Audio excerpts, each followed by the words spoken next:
সেকশনের প্রাইমারি সেকশনের বাংলা ভার্সনের ইংলিশ টিচার ছিলেন, ইংরেজি শিক্ষক ছিলেন। উনি তখন ক্লাস করাচ্ছিলেন। আমরা খবর পেয়েছি বিকালবেলা খবর পাওয়ার পরে তখন আমরা খোঁজ নেওয়ার চেষ্টা করি, কিন্তু আমরা সন্ধ্যা পর্যন্ত খোঁজ পাচ্ছিলাম না।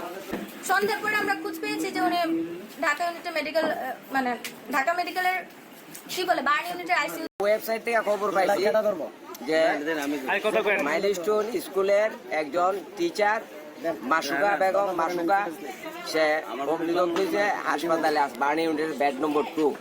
তখন আমার শালিকার নাম মাসুকা। তখন আমার মেয়েরা আমরা যোগাযোগ করার চেষ্টা করছি, কিন্তু যোগাযোগ করে কারো কোনো কর্তৃপক্ষের যোগাযোগ বা নাম্বার আমরা কন্ট্যাক্ট করতে পারছি না। তখন আমার এক ভাগ্নি ছিল ঢাকা মেডিকেলের সে ডাক্তার, ওর সাথে আমরা যোগাযোগ করার পরে ও গিয়া 2 নম্বর বেডে গিয়া ওকে শনাক্ত করে। পরবর্তী সময়ে ওর কাছ থেকে নাম্বার দিছে আমাদের। ওর কাছে যে কলিগ ছিল, ওর দায়িত্বে ছিল চিকিৎসার সাথে ছিল ওই ম্যাডামে রাত্রে এই 11টার সময় আমাদের টেলিফোন করে বলছে যে আপনারা যে আসেন তাড়াতাড়ি আসেন, ওর অবস্থা খুব খারাপ, ও শুধু নার্ভটা আছে, কখন দিয়ে চলে যায়। তখন আমরা বুঝতে পারলাম রাত্রে আল্লাহ পার করে কিনা, কিন্তু আমরা যাওয়ার প্রস্তুতি নিচ্ছি। এর মধ্যে উনি আবার টেলিফোন করে বলছে যে আপনারা আসলে তাড়াতাড়ি আসেন, উনি কিন্তু ইন্তেকাল করছেন, মারা গেছেন।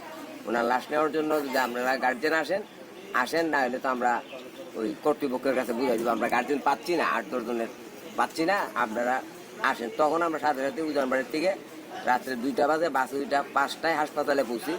তারপরে নানান আনুষ্ঠানিকতা শেষ করে মানে 10টায় আমরা হাসপাতাল থেকে লাশ নিয়ে 2 দিন গাড়ি নিয়ে বেরিয়ে তারপরে এখানে আনছি। এটা আমার একটু রেগুলার আমার খবর রাখছে। তাছাড়া আমার মাসে মাসে 7,000 থেকে 9,000 টাকা